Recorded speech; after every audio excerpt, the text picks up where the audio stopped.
Hello friends, 30/6/2024. அதுக்கு முன்னால நம்ம சேனலை வந்து புதுசா பார்க்குற நண்பர்கள் வந்து சப்ஸ்கிரைப் பண்ணிக்கோங்க. இப்போ வந்து நம்ம 30ஆம் தேதி கெஸ்ஸிங் பார்க்கறதுக்கு முன்னால நம்ம ஃபாலோ நம்பர்ல வந்து என்ன வந்திருக்குன்னு பார்த்துட்டு வருவோம் ஃப்ரெண்ட்ஸ். நம்ம ஃபாலோ நம்பர்ல குடுத்தது பார்த்தீங்கன்னா ஃப்ரெண்ட்ஸ், அதாவது 744, 241. அதாவது 2 நாள் வந்து அப்படியே உள்ள ஏபிக்கு போயிருச்சு. அடுத்தது பார்த்தீங்கன்னா, நம்மளுக்கு ஜஸ்ட் மிஸ்ல வந்து ஒரு முழு வின்னிங்கே மிஸ் ஆவுது. 446 இதுவரைக்கும் ஃபாலோ பண்ணவங்களுக்கு. ஆனா வந்து ஜஸ்ட் ஒரு நம்பர்னால நம்மளுக்கு முழு வின்னிங்கே போகுது. அடுத்தது நீங்க வந்து ரிசல்ட் பார்த்தீங்கன்னா 74, 40. ஆனா இங்க பாருங்க 74 மேல குடுத்துருக்கேன். கீழ பாருங்க 94, 46ன்னு குடுத்துட்டேன். இதுல இப்படி குடுத்திருந்தா கூட இன்னைக்கு வந்து ரொம்ப வயித்தெரிச்சலா போயிருக்கும் இத ஃபாலோ பண்ணவங்க. அதுக்காண்டி தான் மெயினா சொல்றோம். இந்த ஃபாலோ நம்பர் நாளையோட முடியுது. நாளைக்கு ஒரு நாள் மட்டும் தான் டைமு. மீதி இருக்கிற ஃபாலோ நம்பர பார்த்துக்கோங்க. தொடர்ந்து நம்ம சேனல ஃபாலோ பண்ணிக்கோங்க. அதாவது நம்ம குடுக்கக்கூடிய கெஸ்ஸிங்க உங்க கெஸ்ஸிங்க நீங்க உங்க கணக்குல வந்தா மட்டும் எடுத்து நீங்க மேட்ச் பண்ணி விளையாடுங்க. கண்டிப்பா ஒரு வெற்றி கிடைக்கும். இப்ப வந்து நம்ம 30ஆம் தேதி கெஸ்ஸிங்க பார்க்கலாம். அதுக்கு முன்னால நம்ம வந்து 29ஆம் தேதி என்ன குடுத்தோம் அதையும் பார்த்துக்கலாம் ஃபிரெண்ட்ஸ். 29ஆம் தேதி ரிசல்ட் பார்த்தீங்கன்னா 440. நம்ம குடுத்தது பார்த்தீங்கன்னா, பி போர்டு மட்டும் தான் நம்மளுக்கு 4 பாஸு.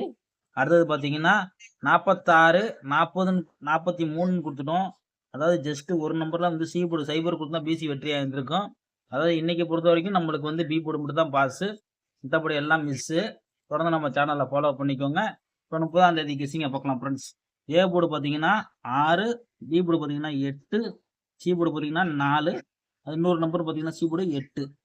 இதுல ஏபிசி ஏபிசி பார்த்தீங்கன்னா இதுல ஏபிசி பார்த்தீங்கன்னா ஏபி, பிசி, ஏசி. அதாவது பார்த்தீங்கன்னா 53, 53, 35. இன்னொரு நம்பர் பார்த்தீங்கன்னா 03, 03. இந்த ஒரு நம்பர் மட்டும் எடுத்துக்கலாம். இன்னொரு நம்பர் பார்த்தீங்கன்னா 80. ஏபிபிசியை பொறுத்த வரைக்கும் நம்ம 4 நம்பர் தரோம். ஏன்னா வந்து நாளைக்கு கொஞ்சம் கணக்கா வந்து ஆனா வந்து இதுல வந்து மெயின் பார்த்தீங்கன்னா நம்மளுக்கு இந்த 2 நம்பர் தான். இது 2 பவர்ல தான் நம்ம குடுத்துருக்கோம். இந்த 2 நம்பர் தான் நம்மளுக்கு மெயினு. இது ஏபிபிசில இருந்தா ஒரு செட் வச்சு பாருங்க. கண்டிப்பா ஒரு வெற்றி கிடைக்க வாய்ப்பு இருக்கு. இப்போதைக்கு நம்ம குடுத்த கெஸ்ஸிங்ல பார்த்தீங்கன்னா, ஏ போர்ட பொறுத்தவரைக்கும் நம்ம 6 தான் எடுத்திருக்கோம். 684, 688. வெறும் 2டே நம்பர் தான். உங்க கணக்கு வழக்குல இருந்தா எடுத்து நீங்க ப்ளே பண்ணிக்கோங்க. கண்டிப்பா ஒரு வெற்றி கிடைக்கும் நம்ம எதிர்பார்க்கிறோம். ஒரு வெற்றியோட மீட் பண்ணுவோம் ஃபிரெண்ட்ஸ். இத அப்படியே ஸ்கிரீன்ஷாட் எடுத்துக்கோங்க ஃபிரெண்ட்ஸ்.